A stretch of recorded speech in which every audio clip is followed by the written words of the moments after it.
हरि ओम। ॐ सहनाववतु सहनौ भुनक्तु सह वीर्यं करवावहै तेजस्विनावधीतमस्तु मा विद्विषावहै। ॐ शान्ति शान्ति शान्तिः।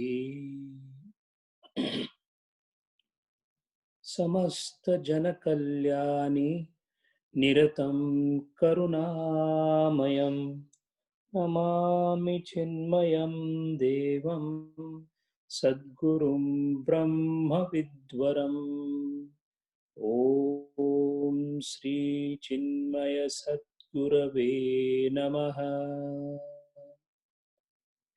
योगेन चित्तस्य पदेन वाचा मलं शरीरस्य च वैद्यकेन योपाकरोति प्रवरं मुनीनां पातञ्जलि प्राञ्जलिना नतोऽस्मि। हरि ओम। In the scripture of Patanjali's Yoga Shastra, which is also called Raja Yoga,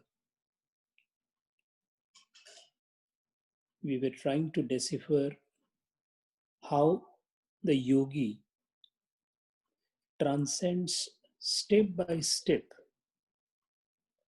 the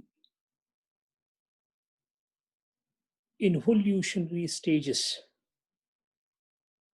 of his existence and slowly moves from the stage of Ashtada Prakriti or Pancha Mahabhautikally manifested state to slowly integrate with higher and higher tattvas, the 24 of them described by the Sankhya Tattva Jnana, slowly moving upwards, clearing the bastions of each evolutionary stage, each tattva merging into higher and higher tattvas through the art of meditation. The instrument used is sharp, penetrating buddhi or antakarana. The substratum used is desireless antakarana. Unless one has ascended on the battlegrounds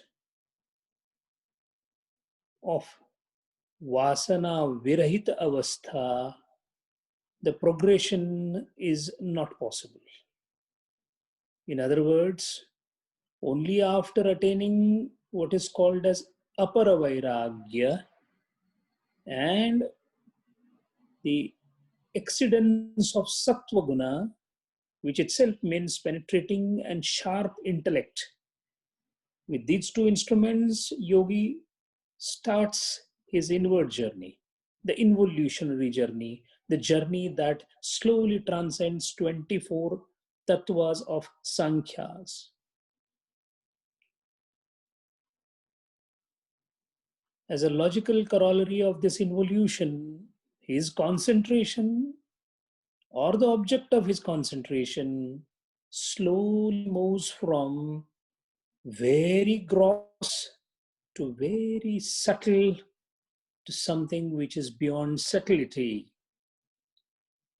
The grosser the manifestation and the grosser the object of meditation, grosser are the effects. The grossest of the manifestation is Nama Rupatmaka Panchamaha Bhuta. That all what we see, both as ourselves and the entities around in the universe. Any of these objects, if taken for the concentration by the yogi, he had just started the journey of this involution by focusing on the grossly manifested Panchamahabhautik object, and that is where his journey for what is called as Sampradnyat Samadhi begins. The focusing of the mind or the antakarana or the buddhi on the grossest object leads to what is called as a vitarka samadhi, because it follows the inquiry, the inquisitiveness, the transference of consciousness from his own consciousness to the consciousness of the object. Such first stage is called Vitarka Sampradnyat Samadhi. And when this Samadhi moves forward and transcends the barrier of time and space, it becomes Nirvitarka Sampradnyat Samadhi. This stage which the yogi achieves gives him enormous power, and it is the first test of his siddhi. It is the first test of the power of the intellect of the yogi upon all the manifested things in the world. So he becomes master of the grossly manifested or Ashtadha Prakriti Tattvas. And that is how, by a mere glance, a yogi is able to understand the nature of anything that is manifested. But at this stage, if he looks towards an object, he would come to know the intricacies of that object at the grosser level, but at a subtler level, he will not understand it. So at this stage of Siddhi, he is not able to have the clairvoyance, or reading of the mind of another person is not possible at this stage, because mind is not grosser object. So the Siddhi, or the knowledge, from the yogic standpoint, whatever they acquire by virtue of concentration on the objects is called knowledge of that object. For a common man's perspective, it is miraculous, so it is called Siddhi. Siddha means master, one who has mastered the art of knowing an object. Once the yogi has transcended this and gone beyond, he starts focusing his mind on the subtler aspect of the gross, which are called as tanmatras. And when he focuses himself on tanmatras, the vibratory aspect, spandana yukta astitva of each and everything in the world, because all and everything and sundry in this world is in a vibratory status. Not all vibrations manifest as gross objects. Some remain in the vibratory state alone. There are ultrasonic waves, we all know. There are infrared waves, we all know. So there are wave patterns. The visibility of those waves is the grosser manifestation, but there is a lot of spectrum which is not visible to the senses, which are nothing else but the subtler things than the grossly manifested. Those are spandana yukta, vibratory in nature, which are referred commonly to as tanmatras. Tanmatras is nothing else but the classification of all the grossly manifested things into 5 subtle things. So since there are 5 gross manifestations, there are 5 subtle manifestations. When the yogi focuses himself on those subtle manifestations, he enters into what is called as a savichara sampradnyat samadhi. And at this point of time, he is able to see very clearly, understand the intricacies of the vibratory aspects of the whole world. This is an advancement in the powers of samapatti. Samapatti is perfect acquisition. Purna swamitva. A perfect acquisition of a yogi on the subtler aspect leads to savichara samadhi. And in this samadhi, when he transcends the space and time, it becomes Nirvichara Sampradnat Samadhi. The yogi with his virya, the zeal, enthusiasm, and a consistency of purpose, Shraddha, and the purpose of action, when he persists and moves forward, at this point of time, he comes to what is called as Indriya Ekagrata, or the Shuddha Sattva Guna of all the Indriyas. And then at this stage, he enters into what is called as a Sananda Sampradnat Samadhi. This is a stage which is full of bliss. The reason why it is full of bliss is because the yogi at this stage has a higher vairagya, meaning there is nothing astamba brahma paryantam, from the blade of the grass to the Brahmapada, since he has no desire left for anything. In the stage of Sananda Sampradnat Samadhi, by focusing his mind on the Indriyas, or Indriya Tattvas, or the Satshuddha Sattva Guna, he is able to enjoy uninterrupted bliss of Samadhi. And that is the reason why a yogi who is in this stage of Samadhi, when he comes back to the normal stage of consciousness, he regrets living that stage. And that was the reason why Swami Vivekananda kept on insisting to Ramakrishna at the beginning of his life that he would like to be in that state forever. He begged for it.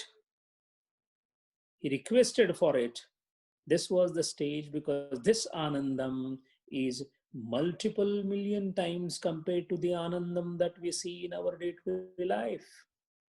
Manushyananda is the inferior most Ananda that we see, which depends on the Vishaya and gives a transitory knowledge, transitory happiness for the subject that is consumed by us or bhogya by us.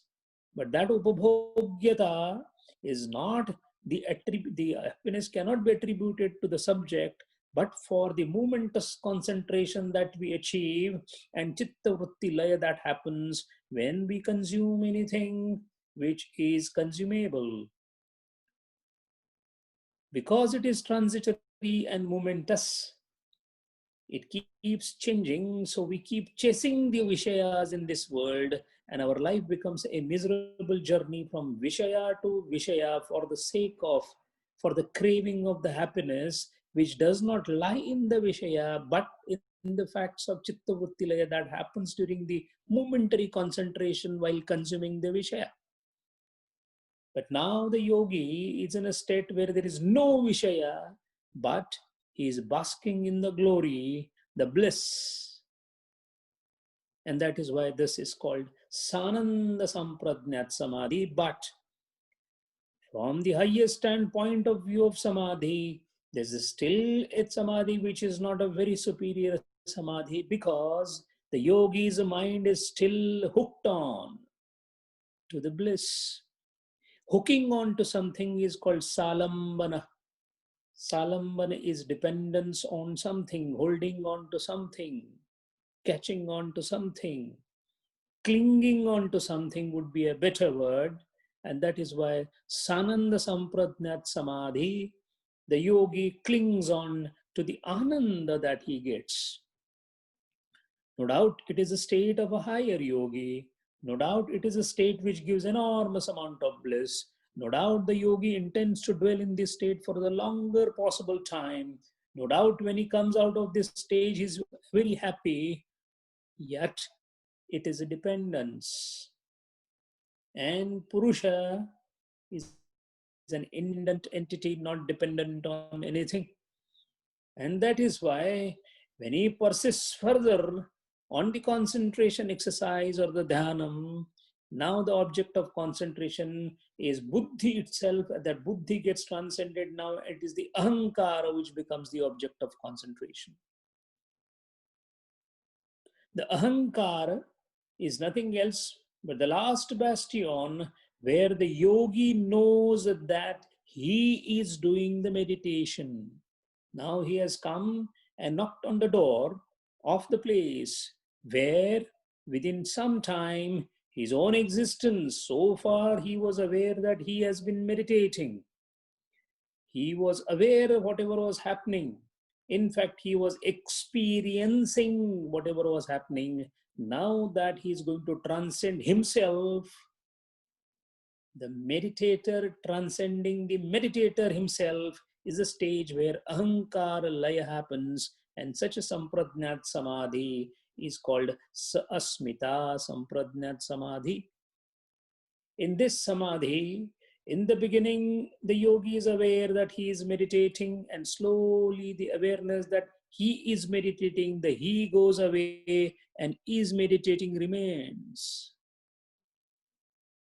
At this stage, the yogi dissolves his ahankara and moves forward, and journey from this asmita sampradnyat samadhi onwards is a journey where the experiencer is no more there, and that being the reason, the description, the narration, and the attributes of the samadhi after this are very hazy,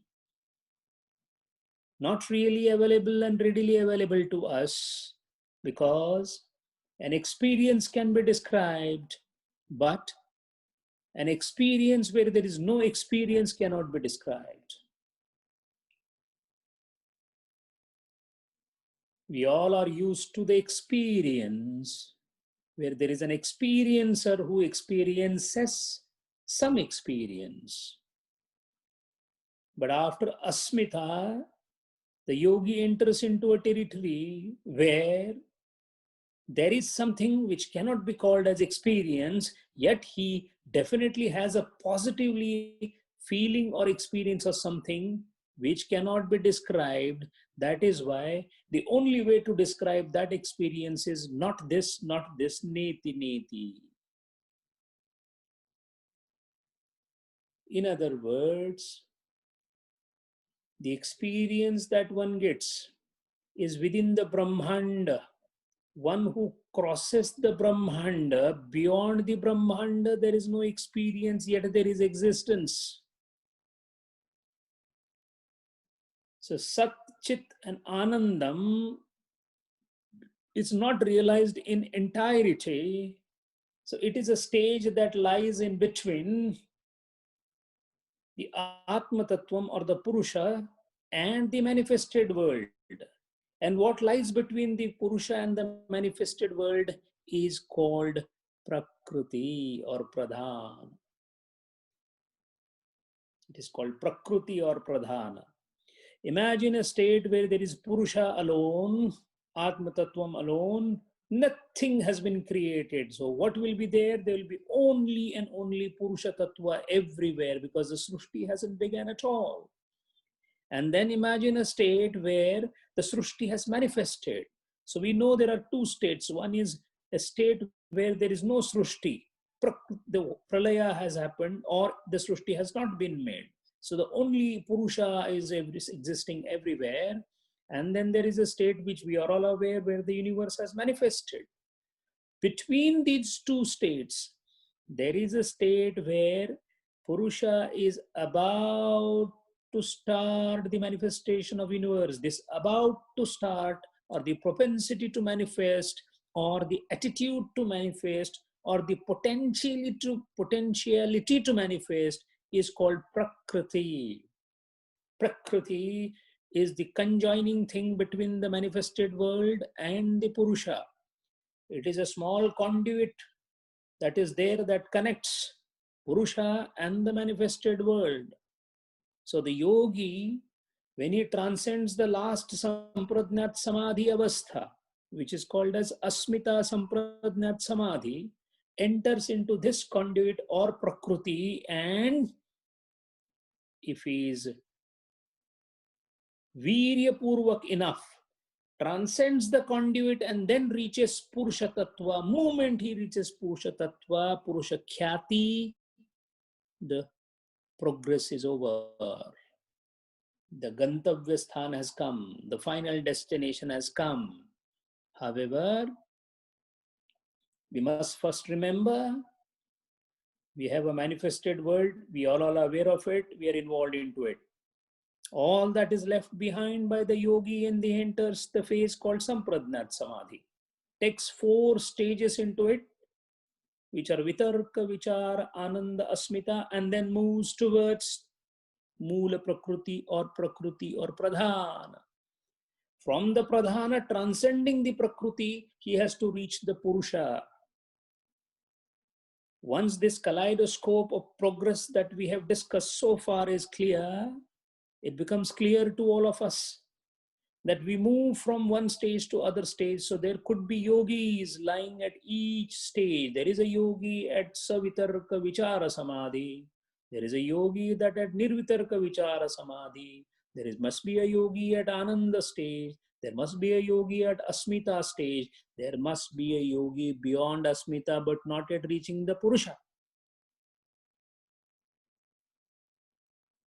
Now that which is beyond the Sampradnyatata, that which is beyond the Asmita but not yet reached the Purusha is called Asampradnyat Samadhi, the culmination of which leads to Purusha Khyati or recognition of Purusha Tattva, or that is what is called as Kaivalya in the Sankhya Tattvajnana language, which is called as Mukti, Moksha, freedom from everything, which is called Atma Darshan in Advaita philosophy. Now comes the question that these 4 stages, which we have seen in last couple of sessions, is going to conclude here. But before conclusion, let us take what is called as a bird's eye view of these 4 stages. It is natural for the mind to think that the Vitarka, Vichara, Ananda, Asmita, they are like the floors of a building. So you go from one floor to the other to the other. It is not so. So we have to take away this thought from the mind. Then how it is so? It is like this. An analogy to better get explained about these 4 stages is to take an example of a person who is walking on the road, which is in a square. A square is a place where there is a central thing and there are 4 roads going, let us say, in 4 directions. So the yogi, these 4 roads that I mentioned, let us give name to that. Vitarka, Vichara, Ananda, Asmita, these are the 4 roads. All of them culminating in the central point called the square of the road. This central point is a point where there is a sampradnyatata. And moment you go on each road, you are into sampradnyatata. In other words, a yogi may come from Savitarka, Nirvitarka Samadhi and reach the square, the central part. At that point of time, he is into asampradnyatata. Again, he may go to Vichara. So it depends upon which road he has opted for. Each of these roads ultimately have a confluence or coming at the squarish point. This squarish point is a point where there is no journey. Roads are where the journey is there. So a yogi who is established in asampradnyat samadhi, he is the one who is standing at the square and is able to see all the 4 roads because he's standing at the center. And that is how a yogi who has reached asampradnyat samadhi can have a look at any of the road and when decided can go upon any road to walk. So that means for an asampradnyat samadhi yogi, he can anytime enter into savichar or nirvichar or sananda or asmita because he knows all the 4 roads. In the beginning of the spiritual exercises, the concentration brings from one road a yogi to the center, but he doesn't last long at the center, he goes towards the other road. And by repetitive practice of coming to the center of the square, he establishes then ultimately into the center of square. So the repetitive practice of asampradnyat samadhi leads to asampradnyat samadhi and establishment there. If we keep the same analogy by using our ideation in the mind, then every time a yogi uses, let us say, Savitarka and Nirvitarka Samadhi, he comes closer to the square. So he gets the glimpse of the Purusha, but then it doesn't last long there. So he falls back again on his own stage, or he moves towards the other stage, other road. This is what we described as Megha, the cloud that is coming and obstructing the vision of the pilot of the ground.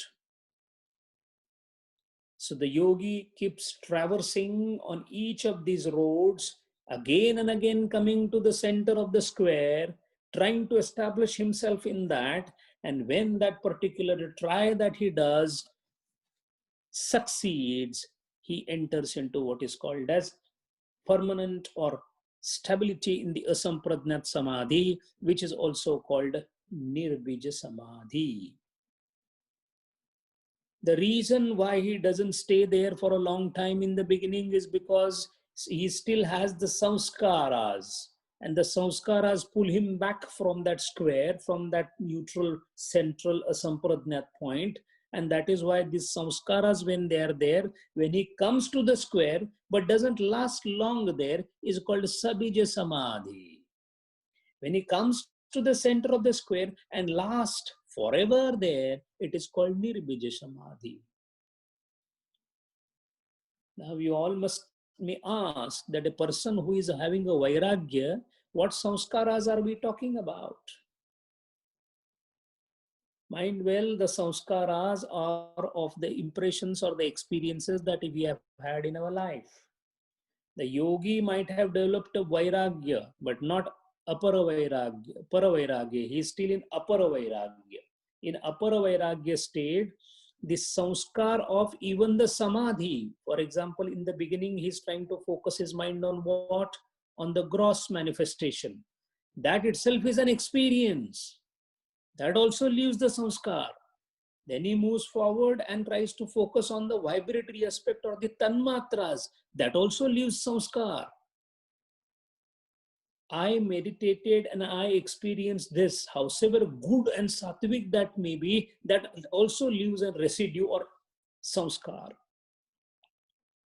In asampradnat samadhi, when it is of nirbija type, even these samskaras are gone. That is why a yogi who has reached a stage of asampradnat samadhi has no samskaras at all. Because he has no sanskaras, we will not see any of the realized soul ever talking about his past. J. Krishnamurti, when his biography was attempted to be written, he was asked questions about his childhood and about his many things, and he used to say that I don't remember because I do not have any trace of what has happened in my mind. What it means is that the samskaras are sublated. Sublated, it is completely evaporated. There is no trace of those samskaras. Now comes the question. We can have clear-cut distinguish between sampradnat and asampradnat samadhi. One of the critical factor to distinguish sampradnat and asampradnat samadhi is sampradnat samadhi is dependent on some alambana. The yogi is holding on to something, holding on to gross manifestation, subtler manifestation, buddhi or ahankar. So he's holding, so it is salambana. While in asampradnat samadhi, there is nothing to hold. And when you have nothing to hold, it is called nirguna. So in Bhagavad Gita, when Bhagavan is talking about Nirguna and Saguna Puja and how he was saying that Nirguna Arjuna is not very easy, it is better to go for Saguna is because for the beginner, it is utterly impossible to think of a devoid Nirguna and focus on it. It is only the trained mind which has attempted all the sampradnyata avastha, is now trained enough to focus on what is called asampradnyatata or nirguna as an object of meditation.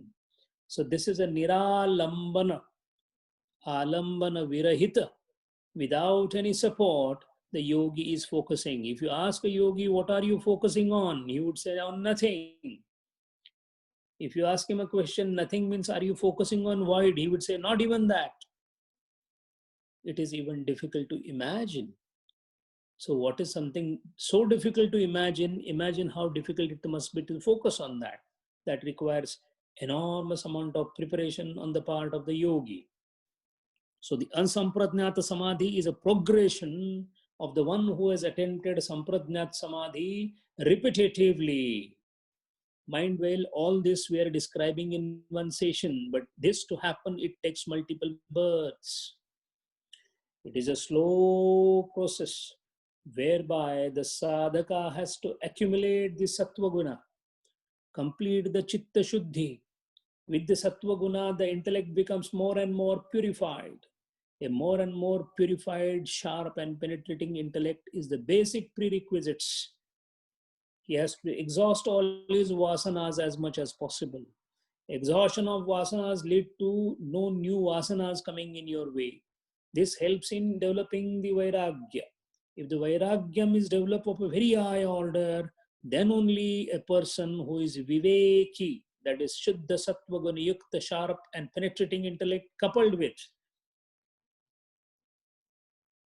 a good amount of vairagya, lets you begin the journey of the yoga.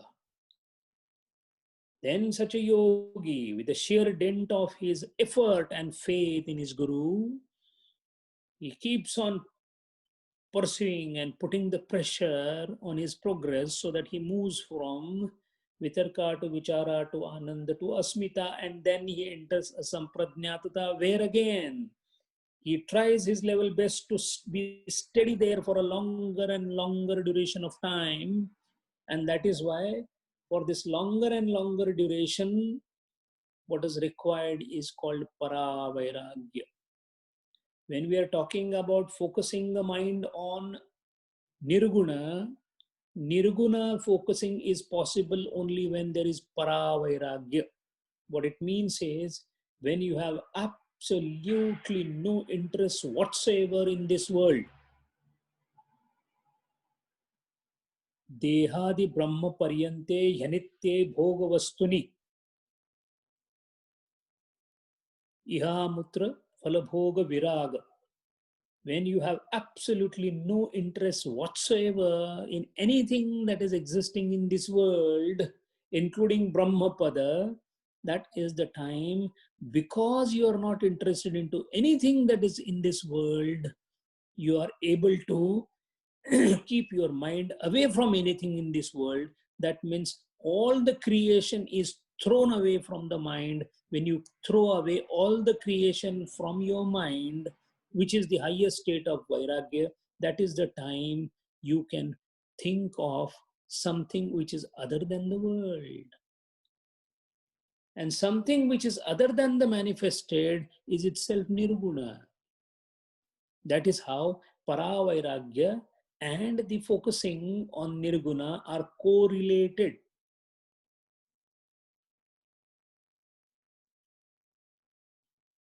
When such a person has absolutely no connection with whatever has manifested so far in the world, or he's complete oblivious of everything around him, including the impressions in the mind of all that ever existed, which is paravairagya, the culmination of that in that particular type of asampradnyat samadhi, nirvijata appears. Nirvija means no more samskaras left.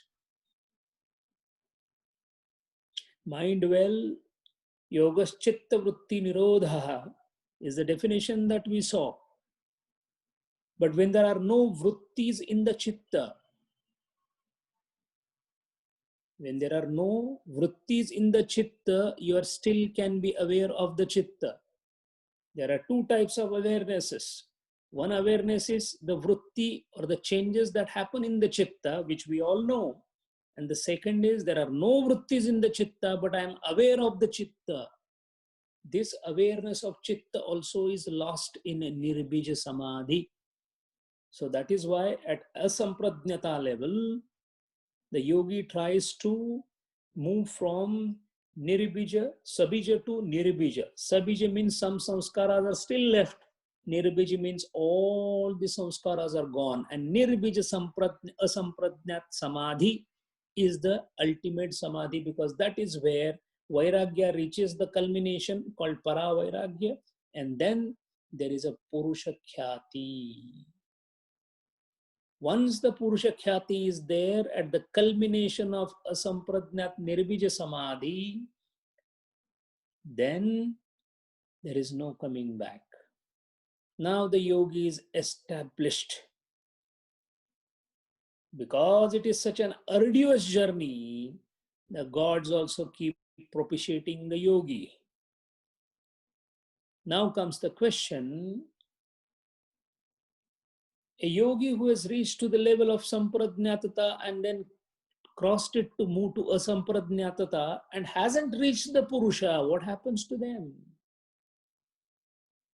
Mind well, these are not common individuals, they are extraordinary yogis.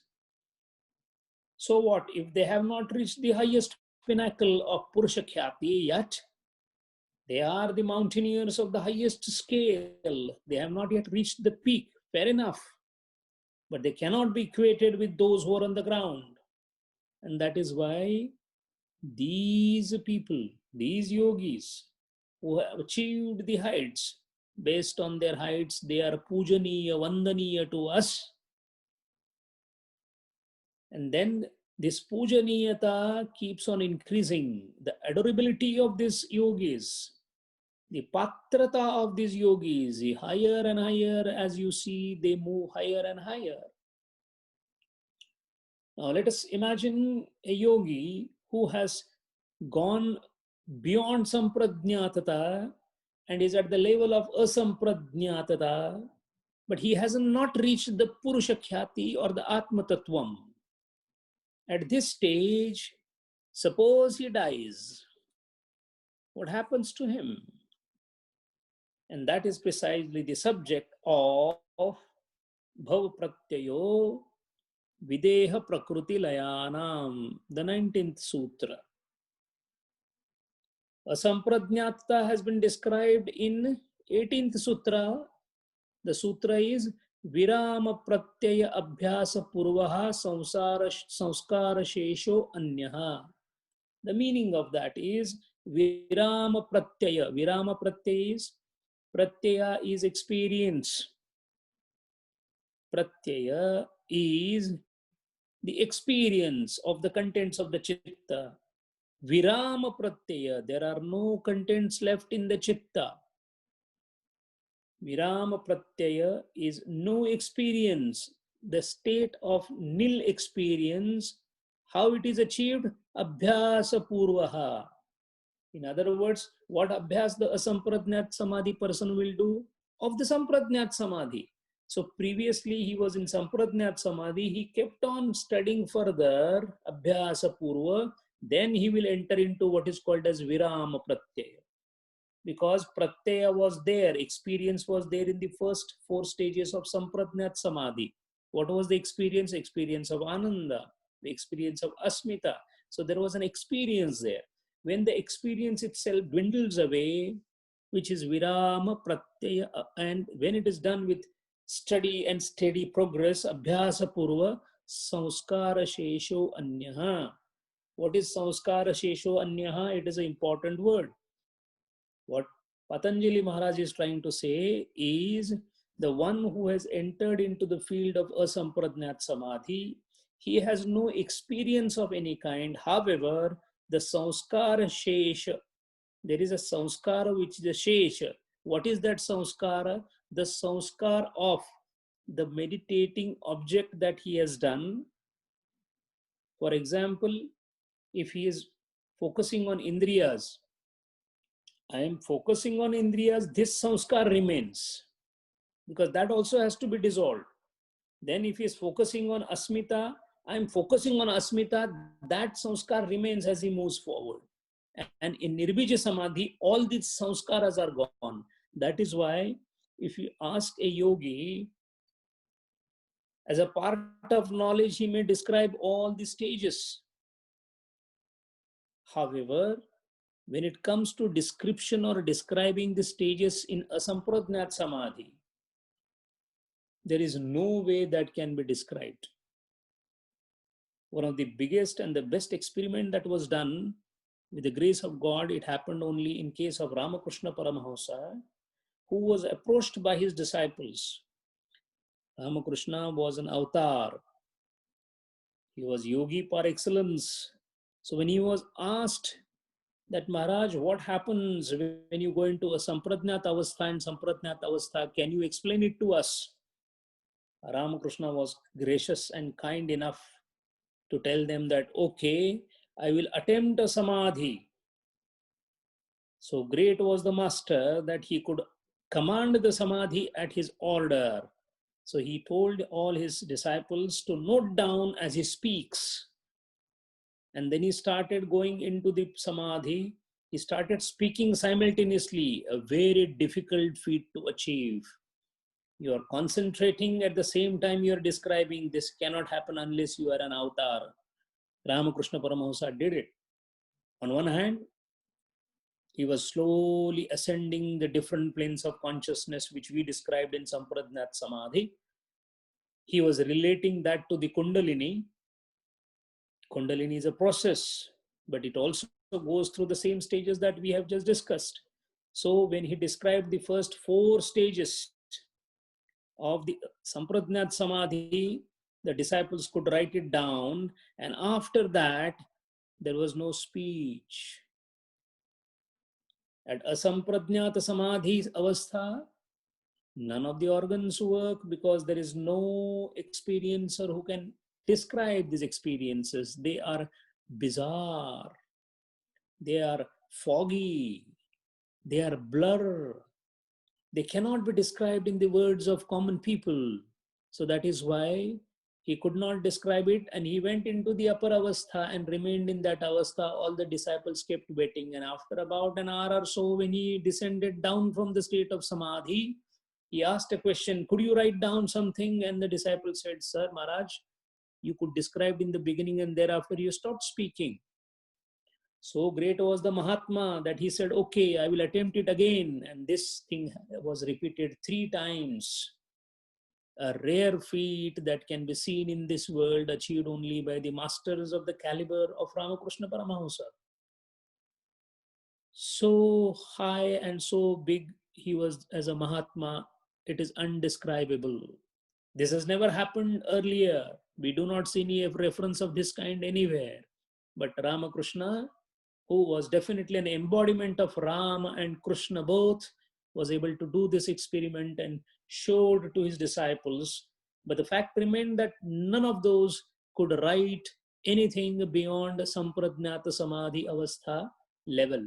After the plane of Sampradnyata is over, a Sampradnyatata cannot be described, and in a Sampradnyatata itself, there is a stage where there are still samskaras left. So that means after ahankara till the purusha, there is a prakriti in between, and some of the yogis do get stuck here. How do we know this? We know this because the realized yogi and the master of the yogi, Patanjali Maharaj himself, is describing this. And the Yatiraj, the king of the yogis, Swami Vivekananda, has commented on it after the experience, because only those who have traversed the road have the right and the experience both to comment upon what happens at these stages. And that is why the 19th Sutra talks about those who have gone beyond what is called as Sabija Asampradnyatata. So Sampradnyatata is crossed, Sabija Sampradnyatata, Asampradnyatata is crossed, and they have come at the crossroads of the last penultimate border called Prakriti. And if it is here, they get stuck. Then what happens to them is the description of 19th Sutra, which is Bhava Pratyayo Videha Prakruti Layanam. My dear listeners, it is important to note here that how mountainous work has been done by Patanjali Maharaj in Yoga Shastra. What kind of soul is this Patanjali Maharaj who describes so many things into just a small sutra? That's why he's called the ideal sutrakar. So much of meaning is packed into just 5 words. Videha bhava pratyayo videha prakruti layanam. What it means is the journey of the yogi who has crossed the sabij asampradnyatata and has identified himself with the Prakriti. There are 2 types of things that happen to these yogis. They either become Videhi or they become Prakriti Laya. The meaning of this particular sutra is Bhava Pratyayo Videha Prakriti Layanam. The yogis that have transcended the asampradnyatata but haven't reached the Purusha, they stay in a stage of either Videha or Prakriti Laya. Now let us try to understand these 2 words very clearly. Because all our gods are in this stage. It might be a shocking statement to all of us, but gods are not liberated souls. Gods are lying in this particular section of Videha and Prakriti Laya. Because the yogi has a Vairagyam, he has no reason to embody himself after the current body is left. At the same time, he's not liberated or he's not had the Purusha Khyati. So then what happens after his death is he remains into disembodied state called Videha. Videha means he is existing but he has no body. Shariram is absent. Because of his earlier tapasya, he stays in a state which doesn't have a body, yet he exists and enjoys a state which is called amushkik. Amushkik means paralaukik. Paralaukik. Now we are talking about existence of a yogi which is not restricted to this manifested world. They don't come in this world, but they don't reach the Purusha also. So that is why after this loka, there is another loka which is called Paralaukika. The commonest Paralaukikata that we know of are the 7 Pratalas. Om, Bhuhu, we are aware of that only. Bhuvaha, Suvaha, and all those Mahaha, Janaha, Satyalokaha. These are not imaginary things. These are the existences of disembodied yogis of a higher orders, which are commonly referred as Deva. So Videha Deva and Prakriti Leena Deva. These are 2 categories of Devas.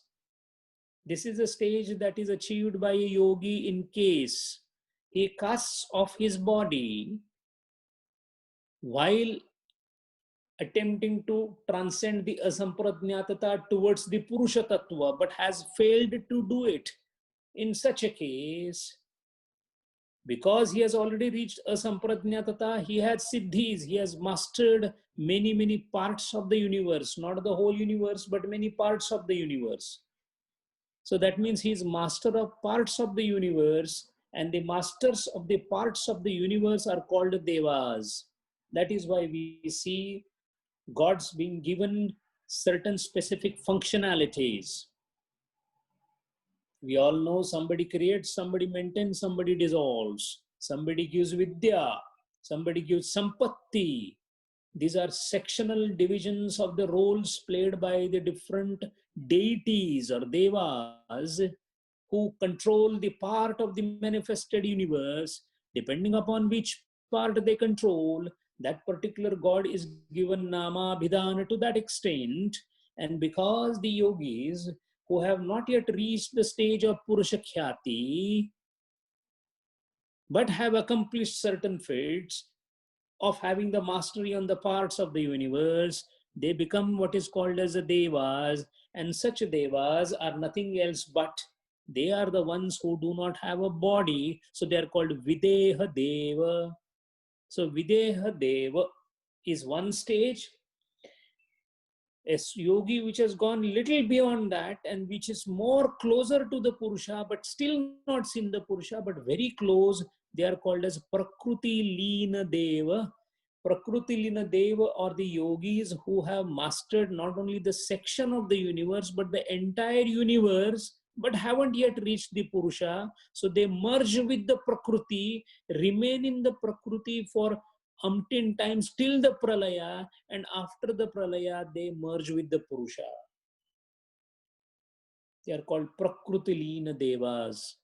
They stay in that stage for millions, not millions, manvantaras. It might be stretching our imagination to understand what is being told here. There are more books who are trying to interpret this particular sutra in a different way, but as I told earlier, we should not be using any other book for the reference, but only Swami Vivekananda and Vyasa Maharshi, Tattva Vaisharadi, Rajamartanda Vritti. These are the yogis par excellence who have written this, and the Vachasmati Mishraji. And that is why all these Maha Avataras who have written all this commentary, we are clinging to them for the interpretation. So what I'm talking about is nothing else but coming from them. So we have a yogi which is in Sampradnyat Samadhi. We saw they get Siddhi and all that. He moves forward to a Sampradnyat Samadhi. He masters more and more Siddhi, but he is still in the universe and he's trying to transcend the universe forever by becoming Purusha, but he hasn't become that. So he gets stuck at the stage of Prakruti, the first manifestation. At the level of Prakruti, he can get stuck in two different ways. The lower one is called Videha Deva, who has mastered the part of the universe, becomes the Deva of that particular manifested universe. So he is within the Brahmanda. So it is called as Sabrahmanda Deva. While the Prakruti Laya Deva has transcended the manifested world because he has gone into the Prakruti. So he is outside the Brahmanda. Also, the Sharira that the Devas have a Sharira which is not like embodiment, but still they have a Sharira called Linga Sharira. So Devas are in the form of Linga Sharira, while the Prakruti Laya Devas are in the form of Karana Sharira. Both are waiting to transcend.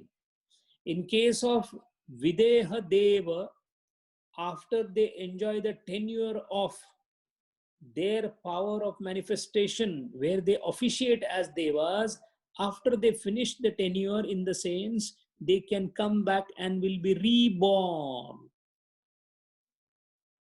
And after when they are reborn, because they have done so much of tapasya in their earlier life, in the birth that they get after they have exhausted their state, their stay at the level of Videha Deva, they start again at the same level.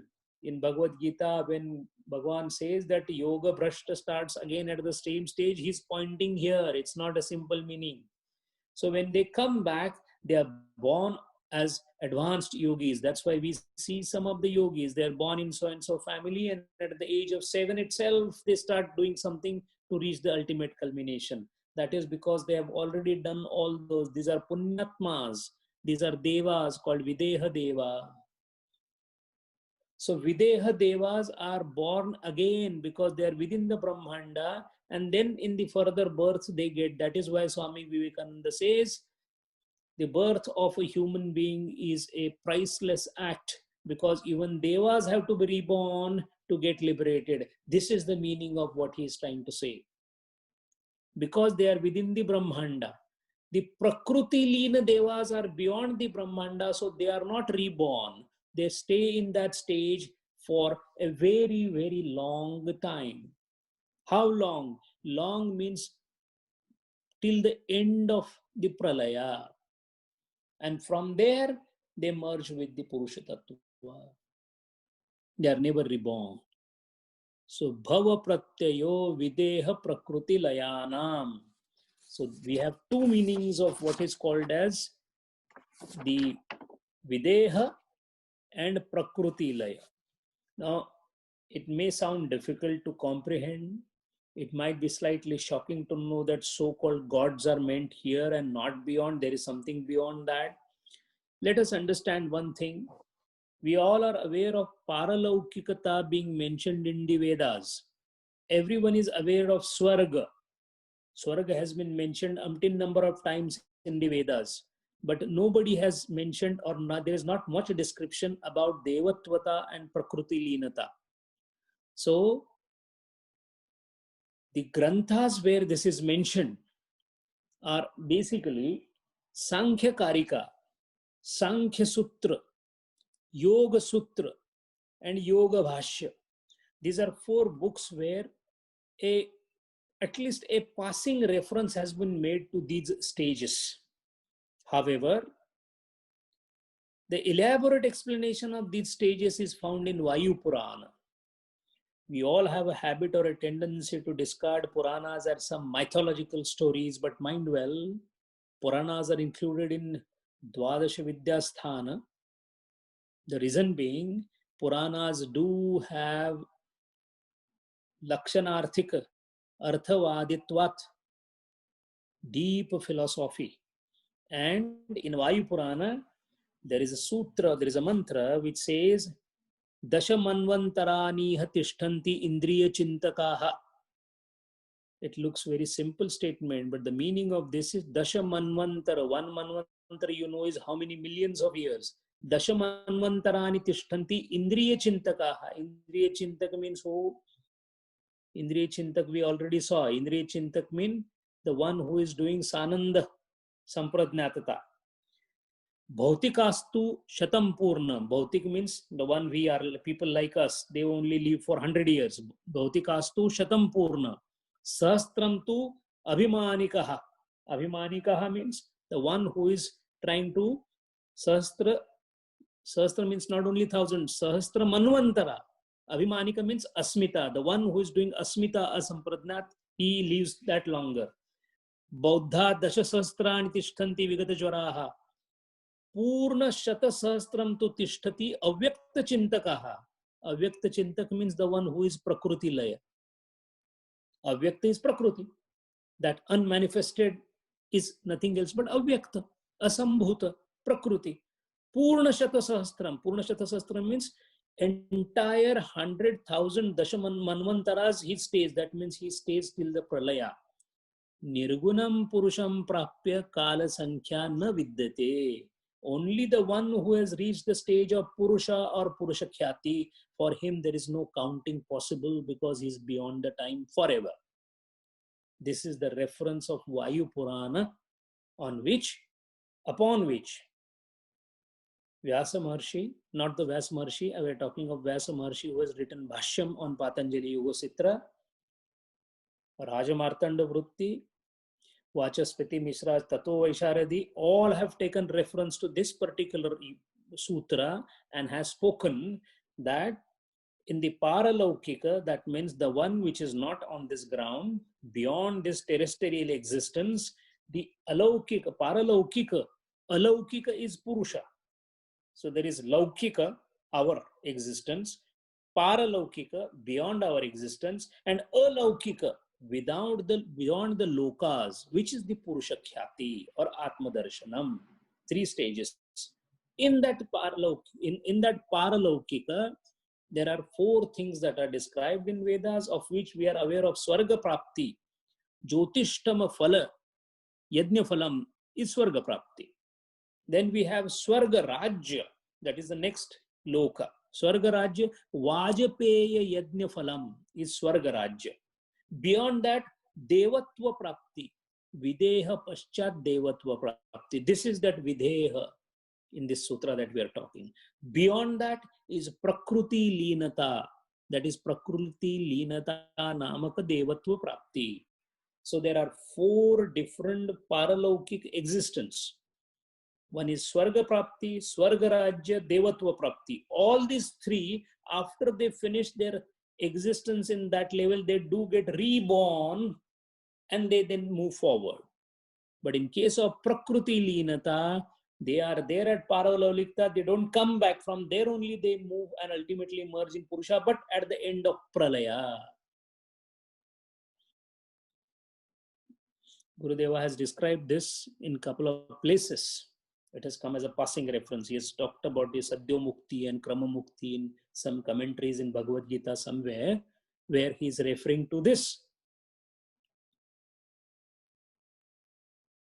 So this is the progress of the person or the yogi who has gone through these stages. Now, after listening to all this, I'm sure our mind will be full of love and pride for Gurudeva, because one can imagine where he is. Transcending all these barriers that we described, Gurudeva is Brahma Vidvaram, established in the Purusha, one who has Kaivalya Jnana Prapta, Atyucha Yogi. We do not know what is the state of Gurudeva.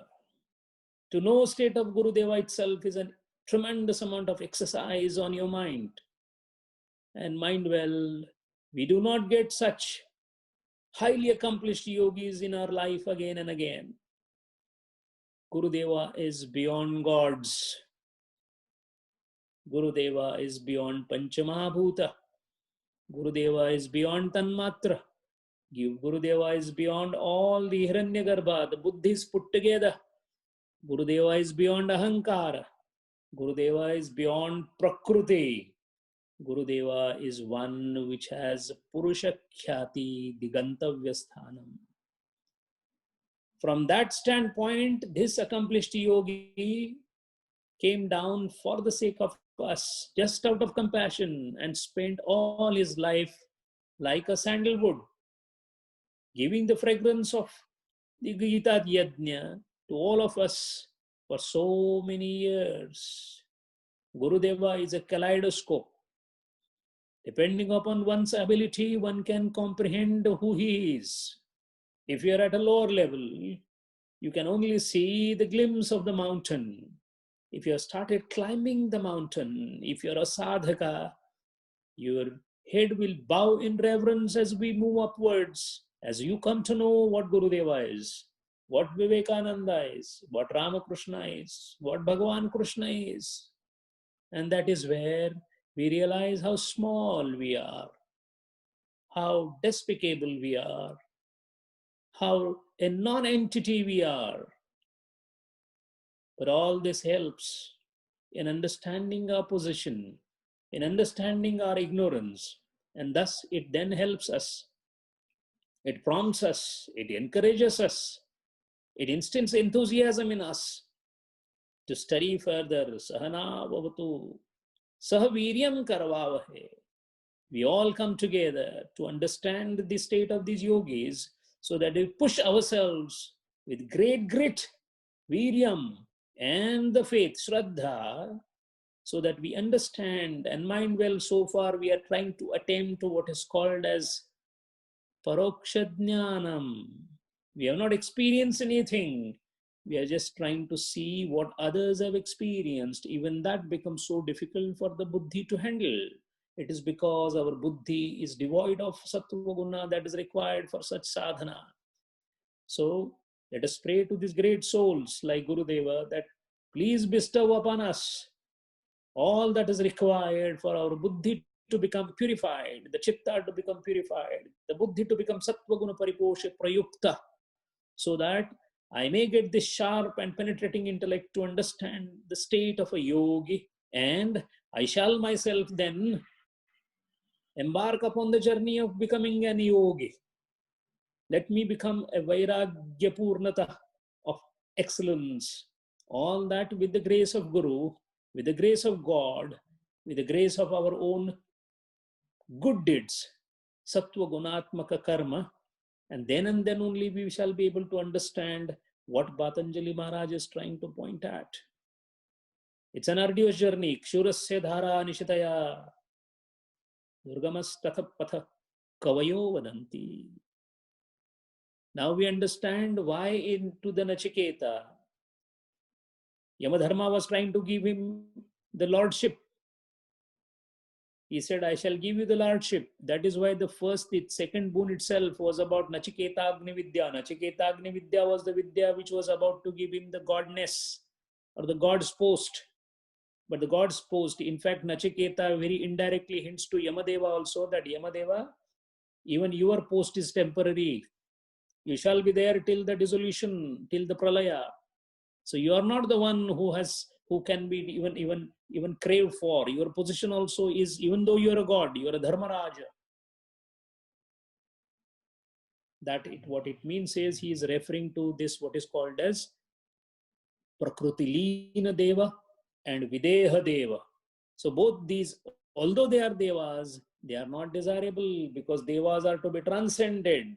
And then transcended the Brahmanda, then transcend the Avyakta, and then reach the Purusha, which is called Purusha Khyati.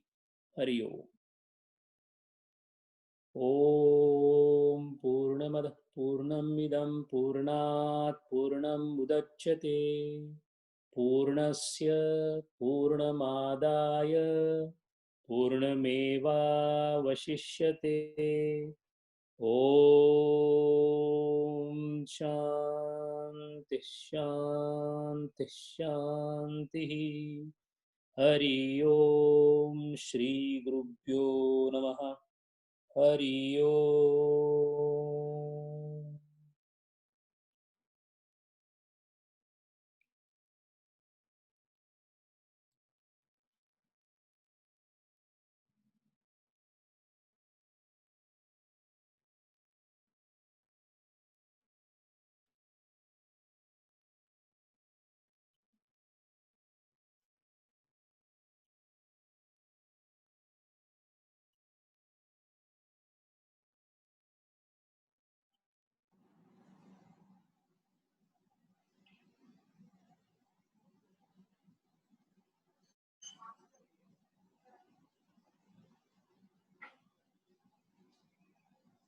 Hari Om Sanjay. Looks like no questions coming today. No, I have a question, Sanjay ji. Ji. Now you have mentioned about the Vitarka Vijari Ananda Asmeda, that circle. From there you are diverting toward these 4 roads. From there, if suppose one person is from yogi is coming from Vitarka to the center, and that Vijaya is going to the world of manifestation, or it is just going and coming back kind of thing. He is going back into the world. Hari Om. What happens is when he is attempting to do Vitarka, Savitarka or Nirvitarka Samadhi, when he's in Savitarka Samadhi, he is walking on the road called Vitarka. Then he goes into Nirvitarka Samadhi, and after Nirvitarka Samadhi enters to the center of the square, where there is absolutely no experience of any kind, which is nothing else but the glimpse of what is called as Nirbija Samadhi. But from there again, he falls back to the road that he has taken. So he comes back to the world. Again, he sits for the meditation. Again, he reaches that. This practice of Savitarka, when he has sufficiently mastered, then when he comes back to the square, then he doesn't come back to Vitarka, but goes onto the road of Vichara. Again, on the Vichara, he keeps going and coming back towards the Asampragnatata, the center of the square. Then again, after the sufficient practice, he goes into this Ananda. From there, again, after sufficient practice, into Asmita. So every time it is going from one road to the center of the square, taking the another road, again coming back. So till the time one road is perfected, he is not having the capacity to go to the second road. But after mastering all the 4 roads, Then he gets established into the center, the square, the central square, from which at his one glance he can see all the four roads. Then at his will, he comes back and goes back at his will. Now the question is, at that point of time, he has no will of himself. Whatever will is exercised is called God's will.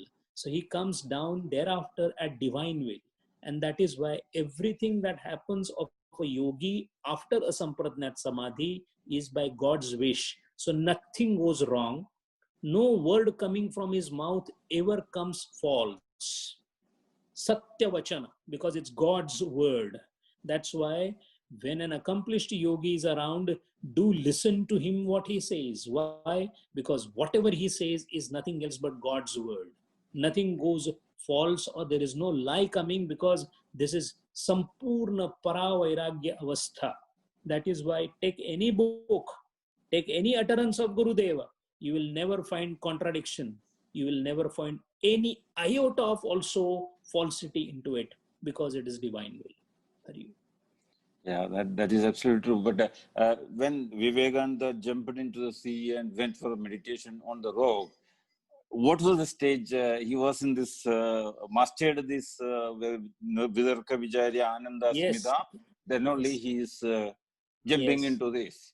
Yes, not only that, what happens is when you are into this in journey, when you are already into, even at a Sabitarka level, you are a very pious individual. So what happens is, you must have heard of this very famous shloka of Bhagavad Gita, Yoga Kshemam Vahamyaham. Yoga Kshemam is not your daily bread and butter. Yoga Kshemam is this Yoga Kshema. Your Kshema in yoga. That means it is the Lord who directs you to move forward. So who gave the will or the desire to Swami Vivekananda to go to the rock? It was a divine will. That is why all the fishermen said, what about the crocodiles? What about the this, that? Nobody goes. It's a very rough sea, etc. That thing bothered him. Why? A divine will, divine protection. And it was divinity that was chasing him to move from one stage to the other stage. In fact, the yogi gets propelled from previous stage to the next stage because of the grace. It is called krupa. In Vaishnavism, it is also called pushti. Vallabhacharya's Shuddhadvaita mentions about pushti marga. It is called pushti marga. Pushti means krupa, grace, blessings. So this is a hidden hand of God that always propels. Even at a lowermost level, you try doing something good and the Lord pushes you to do something more good, because the divine will operates in that manner at all the levels. The higher and the purer the function you are doing, a faster and a very forceful thirst comes from the God. So yogis of Swami Vivekananda's order, everything was taken in the hands by none else than Ramakrishna, and Ramakrishna was nothing else but the embodiment of Rama and Krishna, the divinity par excellence. Hari Om. Hari Om, Sanjay. Hari Om. Hari Om. Sanjay ji, I have a question. Ji. I lost a lot of things towards the end. It was beyond my capacity to understand.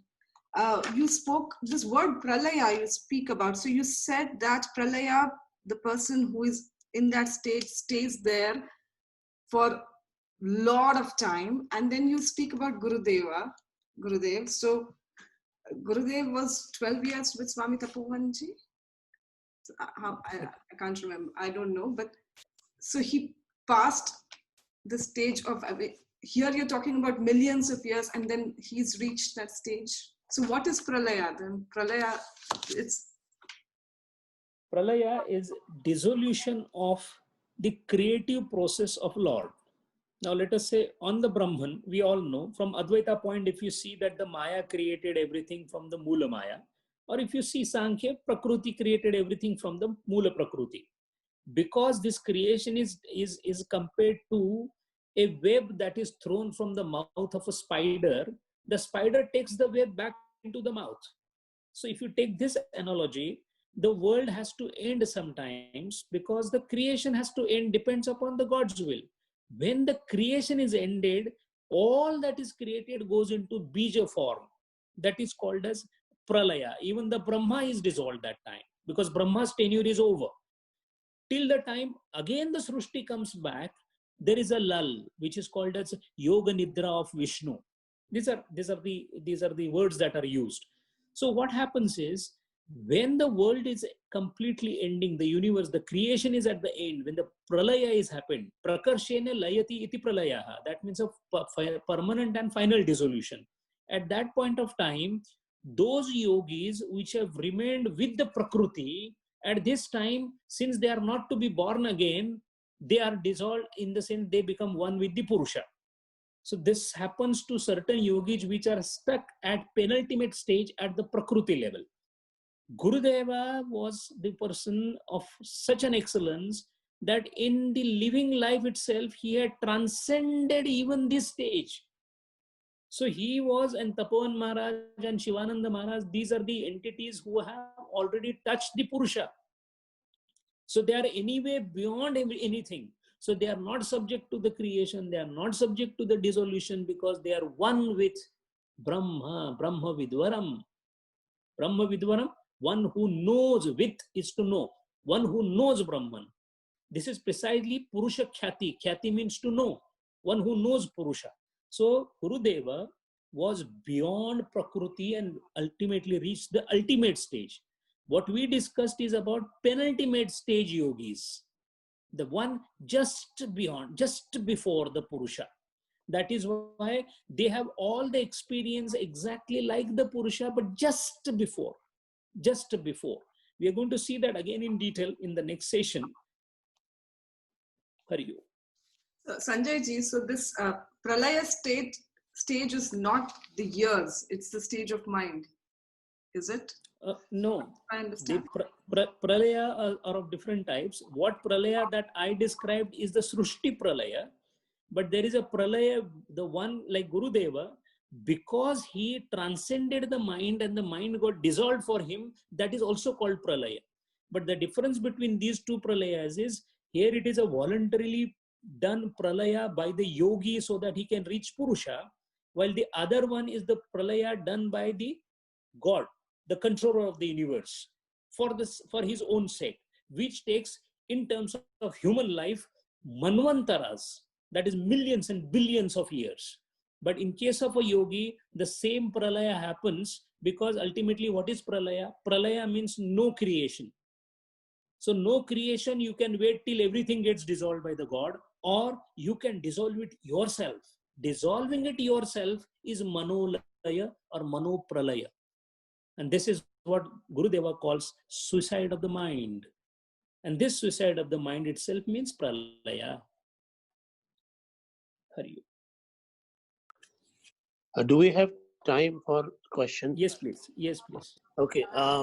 See, being a student of chemistry and engineering, I was trying to just compare that in chemistry, there are what is called as reversible reactions. And I was comparing the transcending of a yogi from Vitarka to the center, which is Asampradnyat Samadhi. Now, again, he goes back to the Vitarka. It's a kind of reversible reaction that we see in chemistry, like you mix sodium carbonate and calcium chloride, you get calcium chloride and sodium chloride. But it goes back again to the reactants. The product goes back to reactant. Now, why it happens? The chemistry tells us that there is an element called energy, and when the energy, the free energy, is very low, the reversible reaction happens.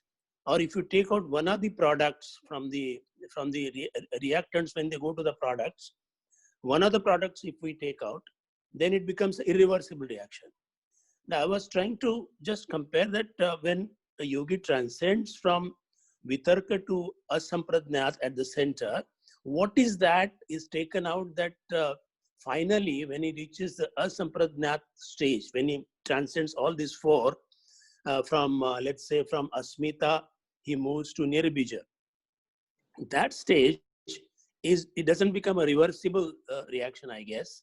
And if so, what is that is taken out of the products, like comparing with a chemical reaction, that makes it, or what energy, which energy is taken out from there, that it makes it irreversible, and he remains in that stage almost forever. Hari Om. The comparable substance that is taken out when somebody moves from sampradnyatata to asampradnyatata and then nirbijita is the sanskar. That product which is taken out is sanskar. Now the question is, sanskar is of various type. The sanskar that we are used to are very thick sanskaras of basically the vasanas that we have. But in case of yogi, the sanskaras are coming from the stages that he has experienced in sampradnyat samadhi. Sometimes when he's focusing on indriyas, or let us say when he's focusing on tanmatras, he gets glued to that. And when he gets glued to that, then his journey is from normalcy like us to the tanmatra, then back to our kind of existence, then again to tanmatra, and he remains in that and the life is over. So this is what is called as identifying yourself with the object of meditation.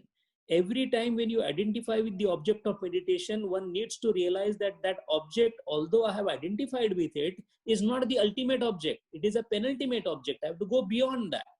So similarly, a sampradnyatata person, when he goes to asampradnyatata and when he falls back because of sanskaras. One who has reached the asampradnyatata, this sanskara shunyata is there. That is why if you see the previous mantra, 18th mantra, it says, Virama pratyaya abhyasa purvaha sanskara shesha. Sanskara shesha anyaha. Anyaha means asampradnyatata. So asampradnyatata samadhi, where there is a sanskara shesha. These sanskaras are not like our sanskaras. You know, I want to be this, I want more money. No. But they have higher sanskaras. Sanskaras which have originated from the experiences that the yogi is getting at this stage. They may be higher sanskaras, but they are still sanskaras. So that is why when they are completely extricated of those sanskaras, removed, then it doesn't become reversible. Then there is a different problem. Then those who have reached the nirbija samadhi, for them it is very difficult to come down. Because to come down again, you require sanskaras. So what do you do? And that is why, because they are masters at the stage of nirbija samadhi, they can borrow sanskaras. How do you borrow sanskaras? Swami Ramakrishna Paramahamsa used to tell all the disciples that eating tobacco is my sanskara because of which I come down.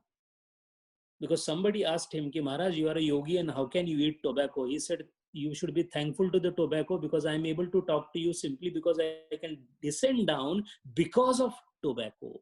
That is called as alambana.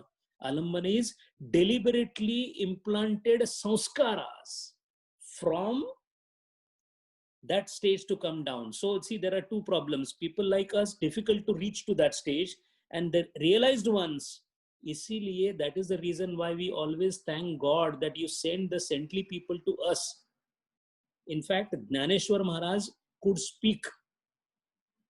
This is the highest obligation Jnaneshwar Maharaj did on all of us because he spoke, something was written. The knowledge was written. Otherwise, the knowledge would never come down. This is called Vaikhari Prapti for a Jivan, for the one who has reached the Purusha stage. Vaikhari Prapti is very difficult. That's why many yogis can't speak, don't speak. They remain only in that avastha. They are virtually useless for us because they are in the Purusha Khyati stage. But what is the use for us? Because we don't learn anything from them. That is why Sadguru is the only entity which is having that particular state and yet comes down for the sake of us. Hari Om. Thank you. So one thing, sir, now Shivji is considered, an Adi Yogi plus is he a Deva? Can you just explain that? I'm a little confused. Yes. See, the thing is that this state, there are Videhas, like people who are going from down upwards, becoming Devas, officiating into the role of particular functionality of the universe. However, these Videha Devas also are Devas. Now the question is that all-knowing entity or Purusha, as far as Purusha is concerned, he is capable of, or the Atma Tattvam or the Brahman is capable of doing anything, because if he can create the Srushti, he can create the gods also. So when we say Adi Yogi, the Shivaji in the form of Adi Yogi is yogi par excellence who has reached the Purusha Khyati. However, he has taken the God form for the sake of upliftment of the people so that they could realize that particular functionality. Now the question is, the one who has reached the Purusha stage, why should he be bothered about the annihilation of the world, which is the function of Shivaji? The functionality is ascribed to that for the sake of the compassionate attitude, so that the people can take that as an entity of God and start their journey. If you read Samartha Ramadas Dasabodh, in which he has written that Shiva, Brahma, these are all kalpana, ideation. Now that really bothers us, because it is so much as a faith is bestowed upon Shiva and Ganapati and everything, we cannot think of them as something transcendental. It is beyond our imagination. So till the time we are in this world, in other words, till the time you are in Mayavi Vishwa, you have to believe into Mayavi God. So Shiva is that entity which is comprehended by us and our mind. But actually Shiva as a real entity is Adiyogi. So there are two aspects to Shiva. It depends on which aspect of Shiva you take into consideration. Similarly, Shiva's destruction is taken with two aspects are there. One aspect is Shiva is the destroyer. Second is destroys what? Dispels what? Because Ajnana is to be destroyed. From that angle, if you see, Shiva becomes a yogi because he's destroyer of the Ajnana, because then he's Purusha. But Shiva as a destroyer of the created universe, then we say that it is Brahma, Vishnu, Mahesh, Trinity wala Mahesh. So again, Shiva is to be taken depending upon which level you are looking at the God. That is why initially you call it as a God. In fact, Gurudeva, his entire description of Bhagavad Gita is replete with the word God, God, God, God. He himself is beyond God and he's talking about God. Depends upon from which level you are looking at that entity. So for a commoner's point of view, Shivji Maharaj is great. He can destroy, he can do Tandav Nritya. From the yogi standpoint, he is the destroyer of avidya. Both are destroyers. The patali, the levels have changed. So that is why he is called Adiyogi. These are the roles undertaken by the Purusha for the sake of welfare. But those who are moving from here, now the question is, there will be umpteen number of gods. Now you will understand why there are 33 crores and all that. It's not that. When you officiate into one capacity, the capacity of the officiating person, suppose there is only one district collector, there will be one district collector. So how can you have 4 district collectors in one district? They merge. So this Videha Deva, they merge with that particular entity which is officiating. Only when they leave to be reborn again, because they are not yet complete, then someone else takes the place. Who someone else? The one who has reached the Videha Deva's avastha. This is continuously going on within the Brahmanda. The one who is Prakruti Leena, he is not going to come back. He is going to just lie there. Till what time? Till the umpteen numbers of years, till the dissolution happens. After dissolution, why doesn't he come back? Because he is Prakruti Leena. There is no birth for him. In the new scheme of birth, he is considered to be unfit and he is taken into Purusha side. That means Purusha Khyati. Hari Om. Videha Mukti is the same as Videha Leen, or is it a different word? Because Mukti implies Kaivalya, right? Yeah. So when we say Videha Mukti, see, can Mukti be Videha? Ideally speaking, can Mukti be Videha? Because there is no Videha and there is no Deha when you say Mukti. When you specifically say Videha Mukti, that means it is a Mukti where you are into a disembodied form now. When we say Videha Mukti, disembodied form. Now the question Videha Mukti and the other Mukti after death that we say. See the difference between Jivan Mukta and Videha Mukta. These are two words which are commonly used by us. Mind well, there the Videha Mukti is used with the reference of dropping this body and then you are Mukta. That's why it is called Videha Mukta. And when you are Mukta, while living in the body, it is called Jivan Mukta. Gurudev was Jivan Mukta. There are some of them who die and then they become Mukta. So those are from mukti point of view. This videha sthiti that we are talking is, they are videha because they are not in the deha form, but they are not mukta. They are not mukta. They are deva. Videha deva. Videha deva means not mukta. Mukta means no deva also. Mukta means purusha. Purusha khati. Mukta means atma jnana. Mukta means brahmaiva. Mukta means brahmavid. So Gurudev is brahmavid, mukta. Are you? Does that mean that the gods, because they are at the Videha level, Videha lean level, right? Or they're at Yes. that, so they can come back. That's what we see avatars, or how does it? No, they are not avatars. They are not avatars. Those who come back are called Videha Deva. Those who do not come back and get merged at the time of Pralaya are called Prakruti Leena Deva. Those who come back are called Videha Deva. That is why Vivekananda very specifically said, what is the point in becoming God? Mind well, you are in the best birth because you have Naradeha, because gods also have to come back in Naradeha. So that Videha Deva also gets reborn, becomes again human body, and starts from where he has stopped, and then ultimately reaches the Purusha. Hari Om.